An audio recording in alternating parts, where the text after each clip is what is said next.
사실 예배 시작하기 전에 1분 동안 개인적으로 예배를 위해서 준비하는 기도를 하시고 예배 시작하도록 하겠습니다.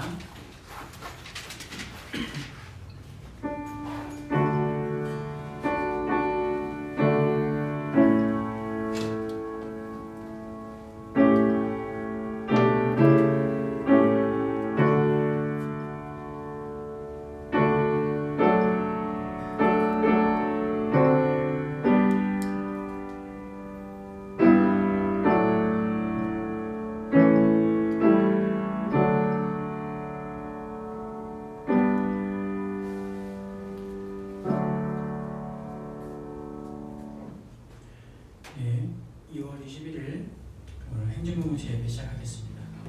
여러분 굉장히 오랜만에 오프라인으로 모였는데 많은 인원이 모이지 못했지만 온라인으로도 오프라인으로도 함께 오늘 이 시간에 함께 예배하는 귀한 그런 시간과 각자의 공간들이 되길 바랍니다. 우리 함께 하나님께 신앙 고백하시면서 예배를 나아가겠습니다. 나는 전능하신 아버지 하나님 천지의 창조주를 믿습니다. 나는 그의 유일하신 아들 우리 주 예수 그리스도를 믿습니다.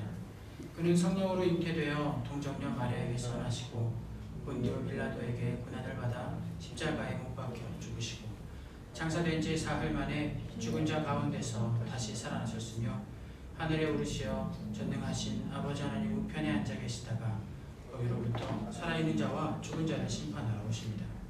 나는 성령을 믿으며 거룩한 공교회와 성도의 교제와 죄를 용서받는 것과 몸의 부활과 영생을 믿습니다. 아멘. 네, 우리가 함께 옆을 바라보지는 마시고 옆에 있는 우리 청년들을 축복하는 마음으로 함께 찬양하겠습니다. 때로는 너의 앞에.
기도드리겠습니다.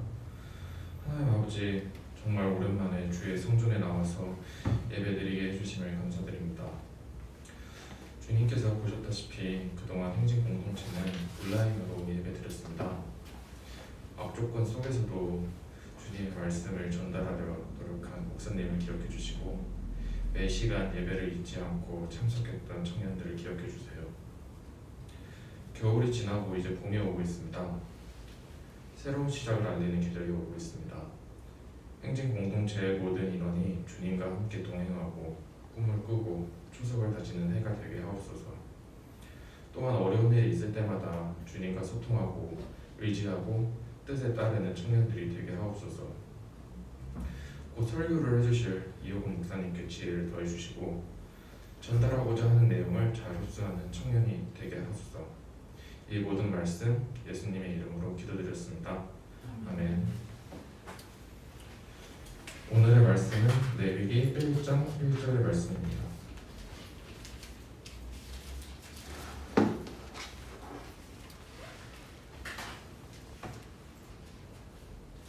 잘 읽겠습니다.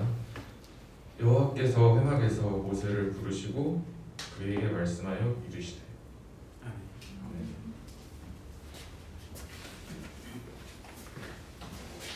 네. 이번 주도 지난 주랑 마찬가지로 칠판을 조금 이용을 하겠습니다. 칠판을 살펴보는 동안 잠시만 기다려주십시오.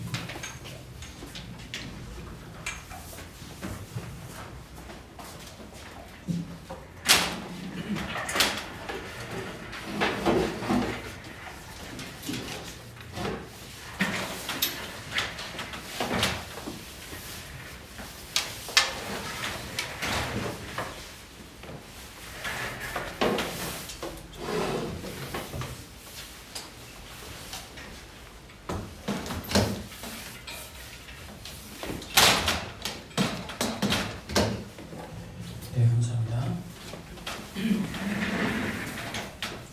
여러분 칠판은 잘 보이죠? 네. 글씨 잘 보여요? 잘 보이세요? 네, 감사합니다. 오늘 여러분들과 함께 할 거는 레위기의 주제에 대한 이야기를 하려고 해요. 여러분들 레위기 하면 떠오르는 게 있으십니까 혹시? 뭐가 떠오르나요? 제사. 또 뭐요? 깃빵? 지파. 또 있어요? 오랜만에 나온 휘연이 레위기 하면 못 떠올라요. 이런 거 아니어도 괜찮아요. 그냥 레위기 하면 휘연이가 어떤 기분을 가지고 있어요? 저도 제사 생각했어요. 제사 생각했어요? 그래요. 굉장히 수준 높은 단어들이 많이 나오네요. 저는 막 짜증, 졸림, 안일금 이런 거 생각했는데 여러분 제사와 막 쥐파 이런 얘기 나오고 제 생각보다 여러분들의 레위기를 받아들이는 모습이 아주 놀랍습니다. 그런데 이런 제사와 이런 지파들 나오고 여러 이야기들, 성전 이야기 이런 것들 많이 나오는데 이런 것들이 사실 우리에게 큰 공감이나 큰 감동을 선사해 주지는 못하는 거예요. 왜냐하면 레위기는 우리가 몇 가지 오해를 하고 있기 때문이에요. 레위기는 우리에게 있어서 조금 더 밀접한 생활 밀착형에 속하는 성경 말씀인데 우리는 우리 생활과 너무 먼 그런 성경 말씀으로 오해하고 있기 때문에 아마 레위기를 어려워하고 지루해한 것으로 생각이 됩니다.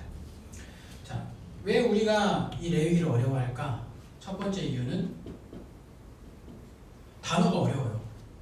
속죄제, 속건제, 번제, 화목제, 두규빗반, 소의 피를 찍어서 7번 뿌리고 각을 뜨고 이런 것들이 사실 우리에게 일상적인 용어들이 아니죠.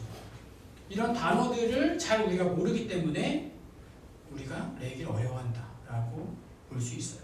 그리고 이 단어들이 가지고 있는 의미들이 한글로도 되어 있는 것도 잘 우리가 몰라요. 그런데 심지어는 히브리어가 한글로 번역되면서 약간 애매한 의미들이 있어요. 그런 것들이 다 우리에게 전달되지 않기 때문에 어려운 거예요. 두 번째는 당시에 어떤 종교적인 문화나 배경 지식이 없어요. 이 레위기에서 나오는 여러 가지 율법들이 있잖아요. 레위기뿐만 아니라 모세오경에는 우리가 13가지의 이제 그 율법들이 나오는데 그 중에 한 40%가 레위기에 나와요. 근데 이 레위기가 그 당시 율법이 무엇으로 조성이 됐냐면 그 당시 사회와 종교와 배경을 이제 가지고 율법이 만들어진 거란 말이에요. 하나님께서 주셨어요. 그 중에는 절대 변하지 않는 하나님의 율법이 있고 그 시대 상황에 맞춘 율법이 있어요. 이 두 가지를 우리는 구분하지 못해요. 그래서 예를 들면 이런 거죠. 핏째 먹지 말라. 자, 여러분들 선지해장국 먹어봤어요? 먹어봤죠? 핏째 먹지 말라고 했는데 부정한 사람들. 나는 선지해장국 안 좋아해. 근데 스테이크 먹어봤죠? 웰던으로 드세요? 미디움으로 드세요? 심지어는 레어로 먹는 사람도 있을 거지만 저도 미디움으로 먹어요. 아, 부정한 사람. 돼지고기 먹어요? 부정한 짐승인데 우리 다 부정한 사람. 뭐 그렇게 볼 수 있죠. 마음 한켠으로는 이런 생각들이 있어요. 먹지 말라고 했는데 뭐 그러면서 얼버무리죠. 아, 예수님이 오셔가지고 율법을 다 폐하셨으니까. 그런데 예수님 뭐라고 말씀하시냐면 나는 율법을 폐하러 온 게 아니라 율법을 완성시키러 왔다 라고 해요. 그럼 뭐지? 우리는 다 그럼 부정하게 된 건가? 한편으로는 궁금한 점도 있고 해결되지 않은 의문이지만 얼버무리죠. 왜? 그거를 자세하게 풀어주기가 좀 쉽지 않으니까요. 그리고 마지막 세 번째, 그런데 그런 법들이 그 당시 시대 상황과 배경을 알아보면 굉장히 쉽게 우리가 이해할 수 있는 것으로 바뀌어집니다. 자, 마지막 세 번째는 뭐냐면 우리가 레위기를 볼 때 레위기를 자세히 알기 위해서 레위기만 봐요. 그래서 이해하기가 힘들어요. 왜 이해하기가 힘들냐면 구조적으로 레위기는 출애굽기랑 이어져 있어요. 그래서 마치 이런 거죠. 출애굽기는 뭐 1, 레위기는 2. 그러니까 어벤져스 1, 2처럼 완전히 분리된 이야기가 아니라 타노스가 딱 해서 다 사라졌어. 그 다음에 어떻게 돼요? 끝났잖아요. 그게 뭐야? 다음 편이 있겠죠. 그런 것처럼 출애굽기는 어떤 상황이냐면 하나님이 성막에 싹 임재했어요. 그 다음에 끝나요? 아니요. 아직 풀리지 않은 미스테리들이 있어요. 아직 풀리지 않은 명령들이 있어요. 그때 레위기 1장은 뭐라고 시작하냐면 그리고 성막에서 하나님께서 모세를 부르시니라. 나에게 나아오라 라고 부르신지라 라고 나타나요. 그게 레위기의 시작이죠.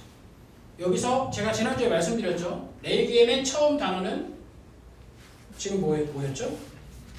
여호와인가요? 여호와께서예요. 여호와께서가 아니라 그리고라고 했어요. 히브리어 원어에 의하면 자, 그리고 여호와께서라고 시작돼요. 그건 뭐냐면 성막에 하나님께서 임재하신 다음에 여호와께서 모세를 부르신 거예요. 이어진다는 거예요. 속편이라는 이야기죠. 그래서 우리는 이 사순절 기간에 여러분 사순절 뭔지는 알죠? 네, 사순절에 대해서는 나중에 또 설명해 드릴게요.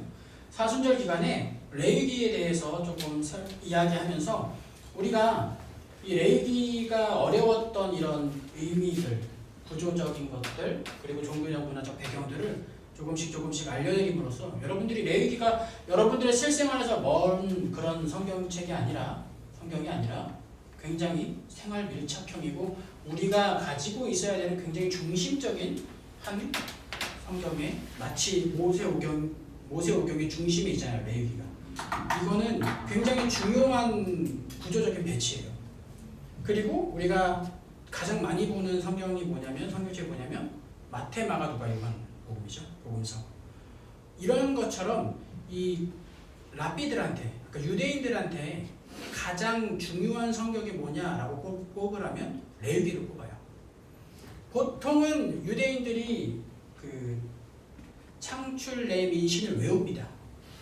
그냥 외워요. 그냥 일반적인 그리스도인의 가정이다. 그리스도 가정이다. 그러면 창출 내 민신 외웁니다. 그 중에 가장 먼저 외우는 게 뭐냐? 레위기예요. 그만큼 레위기는 그들에게 있어서 그들의 삶에 있어서 굉장히 핵심적인 내용이라는 거겠죠. 그런데 레위기는 단순히 구약 이전의 문서가 아니라 지금 우리가 그 문서를 토대로 예수님을 만났고 예수님께 용서를 받은 그 상황 가운데 놓여져 있어요. 그러면 예수님이 우리에게 다가오신 그 근원, 그 언약이라는 그 근원, 그것들을 우리가 알 필요가 있다는 거죠. 자, 그래서 레위기를 했습니다. 처음 말씀드린 거는 이 레위기가 출애굽기에서 바로 이어지는 내용이라는 게 가장 이제 첫 번째 여러분 우리가 알고 있어야 되는 내용이에요.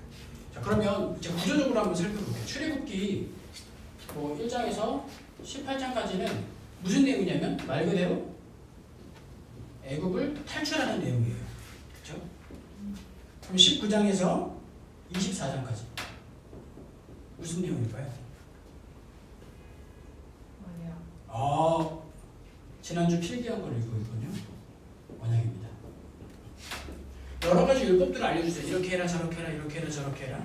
그 다음에 이제 25장부터 31장까지는 뭘 이야기하시냐면 제가 지난주 설교 들으신 분, 지난주 청년부 예배 들으신 분, 네, 청년부 예배 들으신 분 중에 대답해 보세요. 언약은 뭐라 그랬죠 지난주에? 중보. 또 하나님은 이 언약에 대해서 어떻게 생각하고 계신다 그랬죠? 그래요. 잘 읽네요? 그죠? 잘 읽고 있어요. 결혼. 하나님은 이스라엘 백성들과 한 언약을 결혼이라고 생각하세요. 자, 그래서 자연스럽게 결혼하면 같이 살아야 되죠. 같이 살려면 뭐가 있어야 돼요? 남자분들 뭐가 있어야 됩니까? 집이 있어야 되죠. 저도 그래서 많이 힘들었죠. 그래서 이 살집, 하나님과 사람이 만나는 장소, 그거를 성막이라고 합니다. 이 성막에 설계도를 주세요. 보통 우리는 청사진이라고 이야기합니다. 뭐 설계도와 크게 별다를 게 없는 말이에요. 그리고 또 하나, 하나님과 사람이 만나는데 아무나 만날 수는 없고 제사장이라는 이들을 세워가지고 그들과 만나겠다 이렇게 이야기하세요. 이것도 청사진. 이러한 사람들이 제사장이 될 거다라고 해요. 그 다음 32장부터 40장까지는 뭐냐면 성막을 만들어요. 그리고 40장에 완성되죠. 성막을 만들고 40장에 완성돼서 하나님의 영광이 그 성막에 가득해요. 그리고 끝나요. 자, 여기 언약 결혼했어요. 성막 설계를 나왔어요. 성막 완성됐어요. 자, 뭐가 빠졌죠? 제사장이 없잖아요. 그죠? 분명히 하나님께서 출애굽기에 성막도 제사장도 설계도를 주셨는데 완성된 건 성막이에요. 그럼 제사장은 언제 완성될까요? 제사장은 언제 나타날까요? 이때까지 제사장이 없죠. 언제 나타나요? 레위기 8장. 레위기 8장에 제사장들이 그런 사람들을 뽑아서 이제 임직식을 해요. 최초의 제사장 임직식. 레위기 8장, 9장에 나타나요. 자, 그러면 레위기 1장부터 7장까지는 뭐가 있을까요? 아까 말했던 거, 레위기 하면 생각나는 거, 제사. 자, 이 제사는 뭐냐면 하나님께 나아가는데 필요한 필수 불가결한 그런 행위예요. 왜? 하나님과 결혼을 했어요. 결혼했는데 이전처럼 제가 밖에 나갔다 와가지고 손도 안 씻고 양말도 안 벗고 그냥 침대에 누울 수 없잖아요. 왜? 그러면 우리 아내가 싫어해요. 그래서 양말도 벗고 저는 이전까지 밖에 옷이랑 안에 옷이랑 똑같은 걸 입었어요.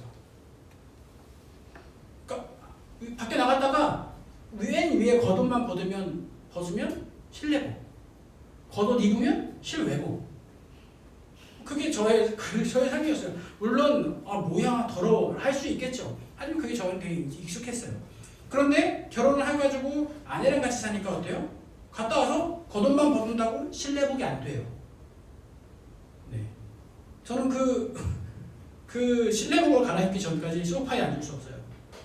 네, 슬프지 않아요. 그런데 요즘은 좀 그래도 앉아요. 많이 힘들어가지고 나이가 되니까.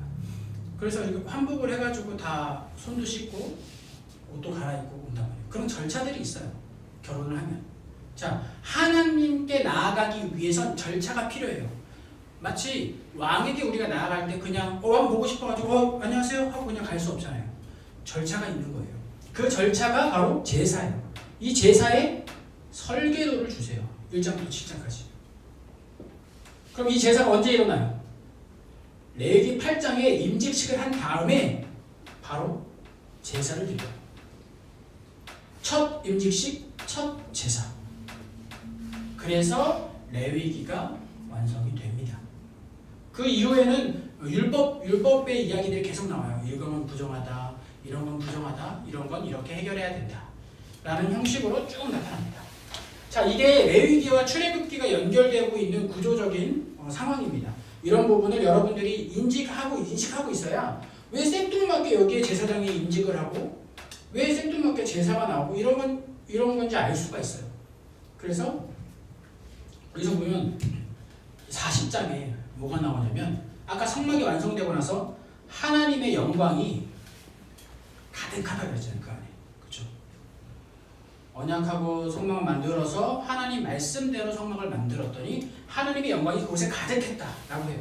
자, 제사와 설계도를 하고 레위기에서 이제 8장에서 제사장 임직식을 하고 그리고 여기에 제사를 딱 드렸을 때 하나님 말씀대로 다 드렸을 때 여기에 뭐가 나타났을까요? 하나님의 영광이 가득합니다. 자, 이 구조가 계속해서 반복돼요. 그러면 뭐예요? 쉽게 이야기하면 하나님 말씀대로 하면 하나님의 영광이 가득해요. 그런데 하나님 말씀대로 하지 않으면 어떻게 되는지 여러분들 알고 있죠? 왜? 이스라엘 백성들이 그렇게 됐으니까요. 자, 그러면 여기까지 구조적으로 잘 알고 계시고 다음으로 넘어가겠습니다. 안 지워지네. 왜 그 학교 다닐 때 선생님들이 주번을 불렀는지 알겠어요.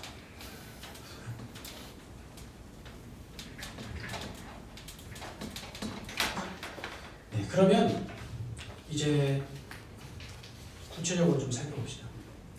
레위기가 어려운 이유 중에 또 하나가 있는데 그거는 우리의 사고와는 조금 다른 사고 방식으로 세상을 바라보고 있기 때문입니다.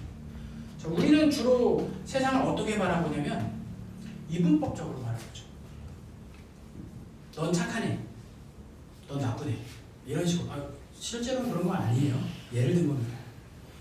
교회, 세상, 선과 악, 뭐 이런 것들 이분법적인 사고에 굉장히 익숙해져 있어요. 물론 세부적으로 들어가면 굉장히 다양하게 나타나겠지만 보편적으로 우리는 이분법적인 사고에 굉장히 익숙해져 있어요.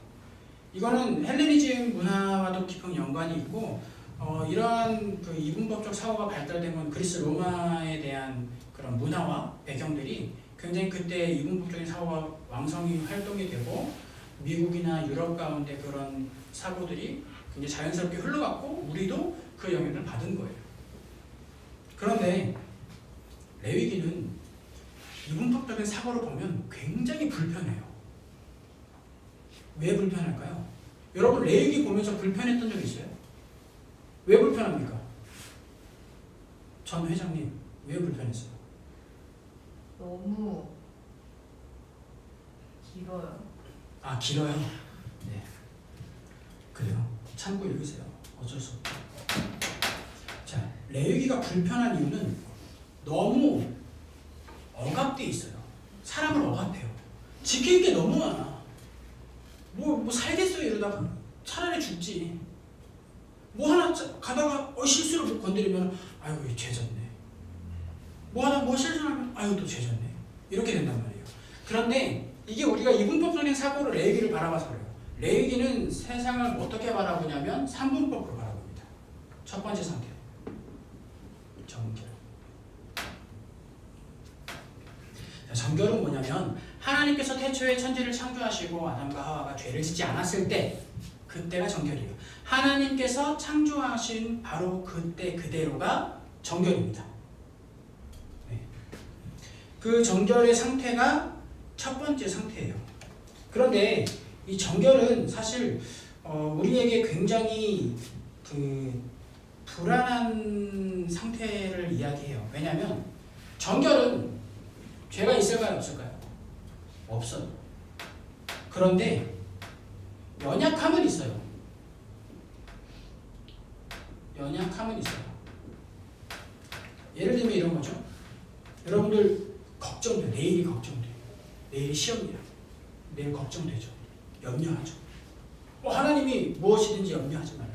이렇게 말씀하셨는데 나 염려했네. 죄인가? 죄가 아니에요. 연약한 거죠. 그죠? 자연스러운 거예요.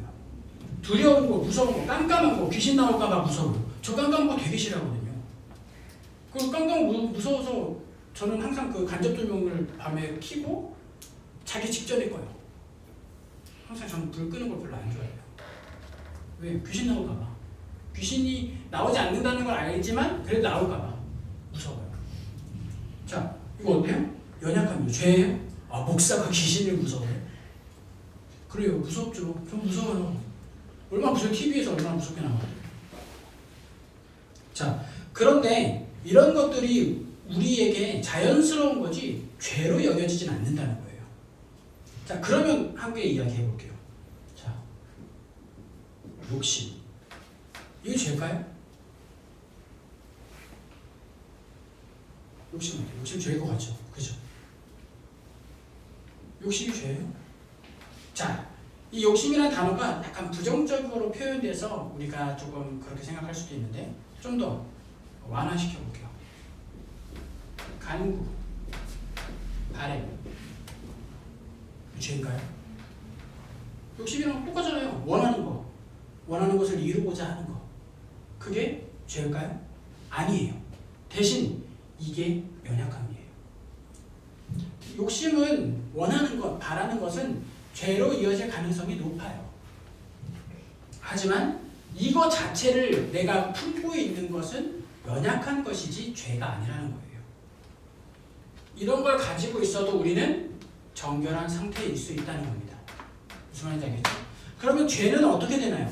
자, 이 다음 상태가 여기서 밑으로 내려가면 타락하면 죄가 돼요. 자, 이 죄의 상태는 어떻게 나타나냐면 야고보서 1장 15절일 거예요. 아마도 야고보서 1장 15절 어디에 써놨는지 모르겠네요. 원고를 안 보고 있어. 야고보서 1장 15절에 어떻게 나타나요? 욕심이 잉태한즉 죄를 낳고 죄가 장성한즉 사망을 낳느니라 라고 했어요.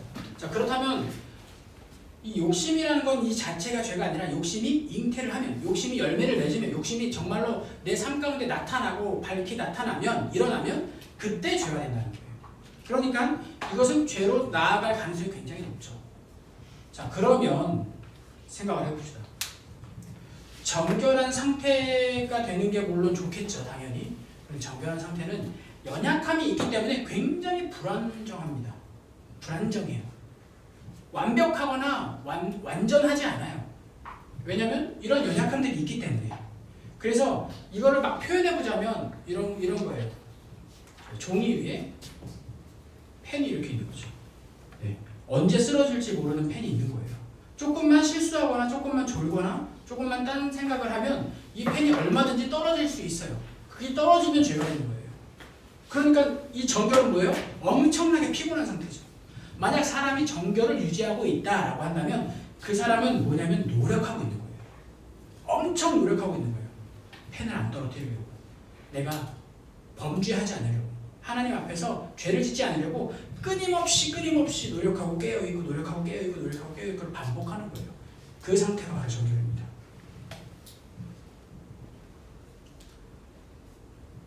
자, 그리고 마지막 상태, 거룩의 상태입니다. 자, 거룩이라는 상태는 완전해요. 그리고 완벽해요. 단적으로 말하면 하나님께서 거룩하세요. 그런데 하나님께서 이 거룩하신데 문제는 뭐냐면 그냥 이렇게 이런 상태로 이제 이런 상태가 있어요. 하나, 둘, 세 개의 상태가 있어요. 여기서 뭐가 문제인지 우리가 알아야 되는데 하나님께서 출애굽기 29장 46절을 보면 그들은 내가 그들의 하나님 여호와로서 그들 중에 거하려고 그들을 애굽 땅에서 인도하여 낸 줄을 알리라. 나는 그들의 하나님 여호와라 라는 말씀이 있어요. 자, 이들이 애굽 땅에서 나온 이유, 하나님께서 그들을 구원해 주신 이유, 그건 함께 거하려는 거예요. 하나님이 우리와 함께 있고 싶어서 그렇게 했다는 거예요. 자, 그러면 하나님 우리와 함께 있으면 그냥 함께 있으면 돼요. 근데 문제는 거룩의 존재가 이게 죄가 아니고 사실 부정의 상태예요. 부정. 레위기에서 부정이라고 이야기합니다. 부정의 상태를 만나게 되면 얘가 죽어요. 공존할 수 없어요. 하나님이 그 사람과 동행하려고 내려오시면 오다가 간다는 거예요. 부정한 상태이면. 그럼 어떻게 해요? 기껏 애굽에서 끌어내는데 만약에 이 사람들이 부정한 상태이면 어떻게 해요? 다 죽는 거잖아요. 애써 끌어냈는데. 그래서 이 사람들이 하나님이 임재하는 그 순간들을 바라보면 모세가 뭐 시내산에 올라가면 하나님이 거기서 구름을 막 임재하셔가지고 막 있는데 사람들이 다 뒤로 물러서요. 벌벌 떨면서 엎드리고 얼굴도 안 쳐다봐요. 얼굴도 못 들어요. 왜? 죽을까봐. 하나님을 마주하면 죽는다는 생각이 있어요. 자, 그런데 하나님이 이제 언약이라는 것을 통해서 결혼을 하시기로 했고 방에서 함께 만나시기로 했어요. 그들 가운데 함께 거하시기로 했어요. 그러면 이렇게 나왔을 때 이들이 죽으면 안 되니까 이들을 안 죽게 해야 될 거 아니에요. 그렇죠? 언제 안 죽냐면 정결일 때 안 죽어요. 하나님이 정결한 상태에 있는 사람들을 만나 그들 가운데는 거하실 수 있어요. 그러면 이 부정의 상태를 정결의 상태로 끌어올려야 되겠죠. 그렇죠? 여러분들이라면 그 애굽에서 200만 명 정도 되는 사람을 다 이끌어냈는데 그들한테 이 부정한 상태에 있는 그들한테 정결하게 되는 상태를 그런 방법을 여러분들 알려주시겠어요? 안 알려주시겠어요? 당연히 알려주겠죠. 그게 제사예요. 하나님께 나아가는 절차. 부정의 상태에서 나아가면 죽기 때문에 반드시 정결이라는 상태를 만들어야 되는데 그것을 만들기 위해서 나타난 게 바로 제사예요. 그 제사를 통해서 정결하게 되어서 하나님께 나아갈 수 있고 하나님 우리 가운데 거하실 수 있다라는 겁니다. 그래서 제사가 중요한 거죠. 자, 그러면 하나님은 이런 말씀하세요. 하나님은 우리들한테 이렇게 이야기하십니다. 너희들을 정결하라. 내가 거룩하니 너희들은 부정하지 말고 정결해라. 라는 말씀 혹시 들어본 적 있어요? 없죠. 없어요. 네, 없는 걸 이야기한 거예요. 하나님은 항상 뭐라고 이야기하시냐면 레위기에서 5번 나와요. 내가 거룩하니까 너희도 거룩하라. 하나님은 우리가 정결 상태에 머무르는 걸 원하지 않으세요. 하나님은 그들 가운데 거하는 걸 원하는데 그 거함을 그냥 정결한 상태에서 거하는 걸 원하지 않고 우리가 거룩으로 나아가길 원해요. 이게 바로 레위기 주제입니다. 부정한 이스라엘 백성들, 부정한 하나님을 믿는 사람들이 정결하게 되어서 하나님으로 말미암아 다시금 거룩으로 나아가는 것. 그것이 레위기의 주제예요. 자, 우리가 삶을 살아갈 때 우리 삶의 주제는 뭐여야 되냐면 이거여야 되죠. 하나님은 우리에게 정결하게 되기 위한 것을 정결하게 되게 하기 위해서 끊임없이 모든 것을 제공해 주세요. 그리고 거룩하게 하시기 위해서 또 모든 것을 제공해 주세요. 그런데 그 모든 끊임없는 제공에 성공은 없어요.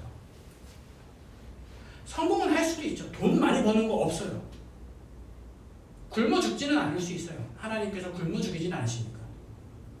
그 상태를 그 상태가 있기는 하겠지만, 굶어 죽을 것 같은 상태가 있긴 하겠지만, 그게 영원히 지속되지는 않아요. 하나님께서 그렇게 버려두시지 않습니다. 우리는 하나님을 향해서 어떤 걸 생각하냐면, 그러고 생각해요. 성공, 합격, 그리고 돈, 건강. 하나님께서 그런 거 우리에게 허락해 주시면 감사하죠. 정말 고맙죠. 그런데 하나님께서 우리에게 적극적으로 제공해 주시는 것은 거룩으로 나아가는 그런 방법이에요. 거룩으로 나아가는 생활이에요. 그러니까 우리의 삶의 목적을 성공에 두고, 혹은 합격에 두고, 혹은 돈에 두고 하나님을 바라보면 하나님한테 실망할 수밖에 없어요. 하나님한테 불만투성이에요. 왜? 하나님은 그걸 우리에게 명령하지 않으셨어요. 우리에게 하나님은 그걸 원하지 않으세요. 우리가 거룩해지기를 원하는 거예요. 그게 끝이에요. 그럼 그것으로 우리가 딱 만족하고 끝나면 돼요. 그런데 우리의 목적이 만약 거룩이 아니라 다른 것이라면 우리는 하나님과는 다른 방향으로 계속해서 하나님을 부르고 있는 거예요. 하나님은 그것을 듣지 않으세요. 제가 말했죠. 지난주에 말했어요. 하나님을 움직이는 건 뭐라고요? 언약이에요. 약속. 왜? 하나님은 약속이 굉장히 신실하신 분이거든요. 약속을 안 지키는 법이 없어요. 그러니까 약속을 반드시 지키니까 그 약속을 들먹이는 거예요. 하나님 이렇게 제가 하나님 말씀드리면 하나님 이렇게 해주신다고 약속하셨잖아요. 그럼 그렇게 해주셔야죠. 그럼 하나님이 그것에 따라서 움직이신다는 겁니다. 우리가 하나님 저 너무 힘들어. 눈물 흘리면서 돈 좀 주세요. 한 300이면 될 것 같은데 하나님 안 주신다고. 주실 수도 있겠죠. 근데 전 받아본 적 없어요. 하나님 움직이는 건 감정, 간절함 뭐 이런 것도 될 수는 있겠죠. 일부분 영향을 미치겠지만 핵심은 언약입니다. 그리고 그 언약은 무엇으로 나아가게 되어 있냐면 거룩함으로 나아가게 되어 있습니다. 이것이 우리가 레위기를 바라보면서 우리의 삶의 목적을 다시 한번 생각해 보게 하는 귀한 질문이에요. 질문을 던지고 있어요. 하나님 우리한테 너희들한테 거룩을 명령하셨는데 너희들 지금 어떻게 살고 있니? 하나님 정결하게 하기 위해서 이러이러한 것들을 다 이렇게 해주셨는데 마련해 주셨고 거룩해 주시기 위해서 이렇게 해놓으셨는데 너희들 지금 어떻게 살고 있니? 뭘 원하고 있니? 뭘 바라면서 하나님께 나아가고 있니? 라고 물어보고 있는 거예요. 거기에 여러분들 어떻게 대답하시고 어떻게 변화되시겠습니까? 자, 이제 오늘 설교의 반이 끝났어요. 네, 반밖에 안 끝났는데 시간이 없으네요. 자, 좀 더 간단한 한 가지를 짚고 넘어가겠습니다. 자, 그러면 하나님이 레위기에서 죄 부정의 상태에서 정결의 상태로 나아가는 게 제사라고 이야기해 주셨죠. 그래서 제사에 대해서 알려주셨어요. 계획을 다 알려주셨어요. 그러면 이건 레위기에서 혹시 하나님이 정결한 사람들을 거룩하게 변화시키는 거 본 적 있어요?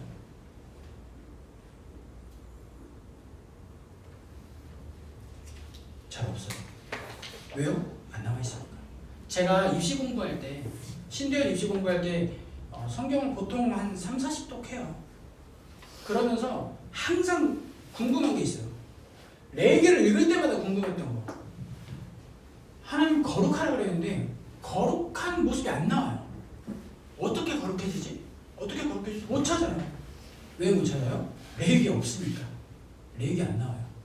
그러면 어떻게 부정의 상태가 정결하게 되고 정결하게 되는 걸 알겠어요. 정결한 상태가 어떻게 거룩이 될까? 자, 그거는 출애굽기 나옵니다. 자, 출애굽기를 한번 찾아볼까요? 출애굽기 29장 43절이에요. 출애굽기 29장 43절. 자, 제가 읽겠습니다. 내가 거기서 이스라엘 자손을 만나리니 내 영광으로 말미암아 회막이 거룩하게 될지라. 자, 여기서 이 회막이 뭐냐면 성막. 하나님께서 만들라고 하신 그 회막이에요. 자, 이게 보통 모세의 장막이라고 하는데 모세가 지내는 곳이에요. 이 장막은 뭐냐면 텐트. 우리가 흔히 원터치 텐트처럼 그런 텐트를 의미해요. 자, 모세의 장막이에요. 이게 어떠한 그 호칭으로 계속 불리냐면 첫 번째가 증거막. 이거 막 한 번인가 두 번인가 얼마 안 나와요. 증거막이라는 표현이. 두 번째는 성막. 우리가 가장 익숙하게 알고 있는 거죠. 성막이. 이게 한 83번인가 나올 거예요. 세 번째가 회막. 자, 성막은 뭐냐면 성스러운 텐트예요. 거룩한 텐트. 자, 회막은 그냥 텐트. 원터치 텐트 같은 그냥 텐트예요. 일반 사람들이 지내는 텐트예요. 이게 회막이에요. 이 회막이 한 147번, 3번, 7번 뭐 이렇게 나와요. 제일 많이 나오는 건 회막이죠. 그러니까 이 회막이 기본적인 쓰임새고 상태예요. 모세가 그냥 사는데 사람이 만나는데 사람이 모이는데 그 회막이에요. 텐트. 자, 그런데 이 회막이 성막이 돼요. 거룩한 텐트가 돼버려요. 어느 순간에 출애굽기 29장 43절에 보면 내가 거기서가 바로 여기예요. 내가 거기서 이스라엘 자손을 만나리니 내 영광으로 말미암아 뭐가요? 회막이 어떻게 돼요? 거룩하게 되겠다. 거룩의 방법 알았죠? 거룩의 방법은 뭡니까? 회막이 거룩하게 되었어요. 왜요? 왜 거룩하게 됐죠? 하나님이 그곳에서 이스라엘 자손을 만났어요. 하나님이 여기에 오니까 성막이 돼요. 그럼 여러분 한번 묻겠습니다. 지금 이곳은 교회입니까? 성막입니까?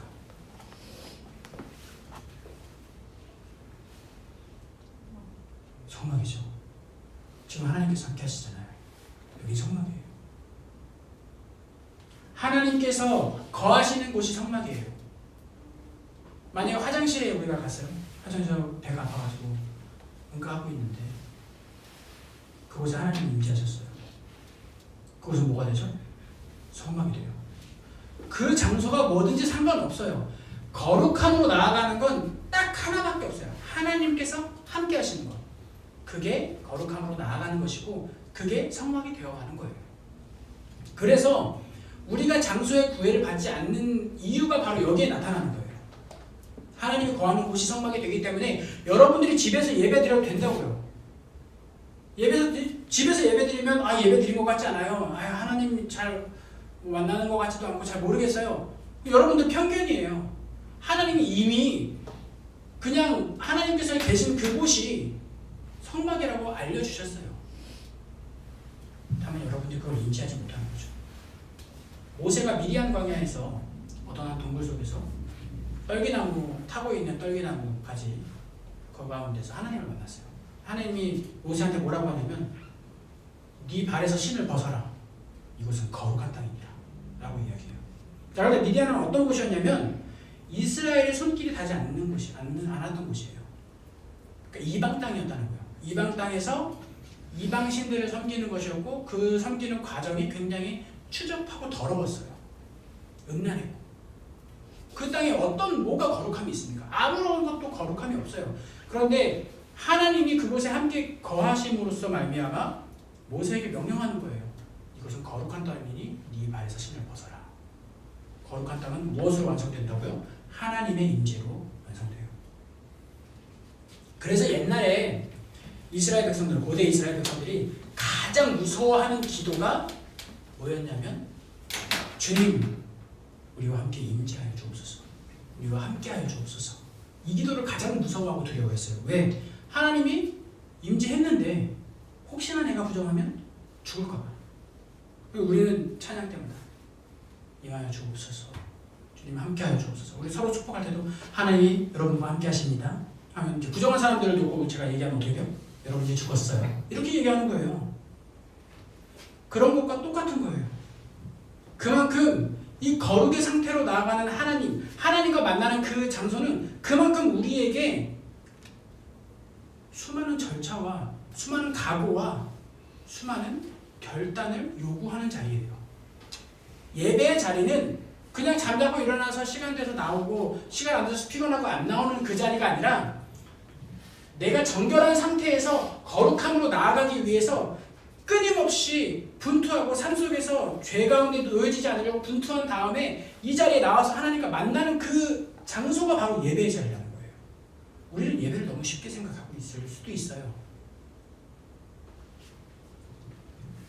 하나님은 우리에게 예배를 받고 싶어 한다? 우리가 뭔가 드리는 걸 좋아하신다? 아니요. 하나님 우리를 주는 걸 좋아해요. 어떤 걸 줘요? 거룩을 주는 걸 좋아하세요. 그 거룩을 주기 위해서 이 모든 제도를 만드신 거예요. 여러분들 할 이야기가 이만큼 쌓여있지만 여기서 끝낼 건데요. 여러분들 오늘 이거 꼭 하나는 기억하세요. 우리가 하나님 앞에 나아올 때 하나님께서 우리에게 무엇을 주시려고 하느냐? 건강? 돈? 힘? 또 친한 관계? 아니요. 거룩을 주러 준비하고 계세요. 우리는 예배 나올 때 거룩을 위해서 나와야 돼요. 하나님과 만나는 그 한순간을 위해서 나와야 돼요. 여러분들 하나님과 동행하는 삶이 뭔지 아세요? 모르죠? 저도 잘 몰라요. 근데 하나님과 동행하는 삶이 뭔지 한번 알고 싶지 않으세요? 제가 공부하면서 진짜 크게 느낀 게 뭐냐면 기독교는 문서의 종교가 아니에요. 문학적인 종교가 아닙니다. 굉장히 실제적이고 경험적인 종교예요. 왜? 하나님과 동행을 경험해야만 그게 비로소 완성이 되는 거죠. 하나님과 동행하지 못하는데 백날 성경책 들고 있어봐야 무슨 소용입니까? 하나님의 동행이 뭔지 알아야죠. 하나님이 함께 하시는 게 어떤 건지 알아야죠. 그리고 하나님이 나한테 그것을 위해서 주신 것이 무엇인지 알아야죠. 그래야 하나님이 오셨을 때 모른 채 하지 않을 수 있지 않겠습니까? 오늘 이 시간에 이 장소에서 이 장소가 성막이라고 여러분들 대답했는데 이 장소에서 하나님이 임재하셨어요. 여러분들 지금 하나님이 동행하고 계세요. 그걸 어떻게 느낄 거예요? 무엇으로 그것을 검증하시라고 합니까? 여러분들이 가지고 온 게 하나님께 드리려고 가지고 온 게 여러분들의 일부의 뭐 경제적인 일부, 시간적인 일부입니까? 아니면 여러분들의 삶 전체입니까? 제가 봉헌의 기도 시간에 항상 그러죠. 우리의 삶을 하나님께 드리며 이거는 상투적인 이야기가 아니에요. 진짜로 삶을 하나님께 드려야 우리가 거룩한 삶으로 나아갈 수 있다니까요. 하나님과 동행하는 삶을 살아갈 수 있다니까요. 그게 뭔지 한 주간 지내보면서 생각해 보세요. 오늘 내가 하나님과 동행했나? 하나님은 나랑 동행했어요. 그런데 내가 하나님이랑 동행했나? 이걸 생각해 보라는 거예요. 이 언약은 쌍방입니다. 우리가 하지 않으면 아무 일도 일어나지 않아요. 하나님이 움직이지 않습니다. 하나님을 움직이시는 이번 한 주간이 되시고 여러분들이 있는 그 곳곳마다 거룩한 장소가 되는 성막이 되는 귀한 역사들이 일어나기를 바랍니다. 기도하겠습니다. 사랑해 주님 감사합니다. 주님의 말씀 안에서 우리가 오직 하나님의 사랑을 경험하고 하나님의 뚜렷한 명령을 되새겨 보았습니다. 주님 거룩함으로 나아가는 것이 우리에겐 생소하고 어떻게 해야 할지 모르겠지만 주님 우리가 한 가지 아는 것은 하나님께서 매번 우리를 그 거룩한 장소로 거룩한 곳으로 초대하고 계시다는 겁니다. 주님 우리가 하나님의 초대에 하나님의 부르심에 모세에게 이리로 나아오라 라고 말씀하셨던 그 초대의 말씀에 우리가 순종하여 앞으로 나아가 주님 앞에 서기를 원합니다. 주님 앞에 죄를 용서받고 주님의 말씀으로 말미암아 이 삶을 살아내는 거룩한 하나님과의 동행이 밝게 나타나는 한 주간이 되게 하여 주옵소서. 예수님의 이름으로 기도합니다. 아멘. 네, 지금은 리플렉션 시간입니다. 여러분들의 삶을 지금 말씀에 비추어서 잠시 묵상의 시간을 가지도록 하겠습니다.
사랑이 많으신 하나님 아버지 감사합니다.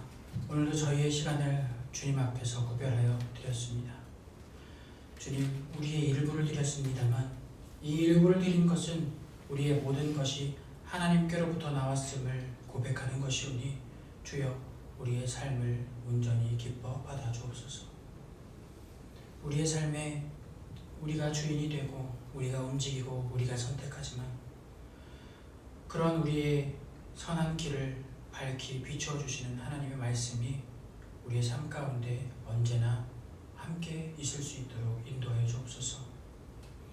주님, 우리의 기도가 우리의 행복, 우리의 욕심, 우리의 개인적인 개인적인 바람들로 그 기도들이 채워지지 않게 하여 주시고 진정한 하나님의 임재, 동행이 우리와 함께 있기를 간절히 소망하며 간구하는 한 주간에 저희들의 삶이 될 수 있도록 인도하여 주옵소서. 또한 이 예물들이 주님께서 기뻐하시는 곳에 쓰여질 수 있게 하시고 그곳에서 회복이 일어나고 또 부흥이 일어나며 아버지 하나님의 위로와 사랑과 은혜가 넘쳐나고 충만하게 되는 귀한 일들이 나타나기를 원하오니 주님, 그 모든 곳에서도 임재하여 주옵소서. 우리 주변에 어렵고 지치고 아픈 이들을 위해서 기도하오니 주님, 그들의 몸과 마음을 잡아주시고 그들의 정신을 건강하게 하시어 온전히 하나님께서 말씀하신 임재 속의 거룩의 상태를 유지하여 하나님 앞에서 기뻐하고 감사하는 삶을 살아갈 수 있도록 함께하여 주옵소서. 감사드리며 예수님의 이름으로 응원 기도드립니다. 아멘. 이제는 우리 주 예수 그리스도의 은혜와 하나님의 사랑과 성령님의 동행하심이 우리를 거룩하게 하시고자 모든 것을 내어주신 하나님께 겸손하고 감사하고 통회하는 마음으로 나아가는 우리 청년들과 그 가정과 이 나라와 교회 위에 지금으로부터 영원까지 함께하여 주시기를 간절히 축원하옵나이다. 아멘.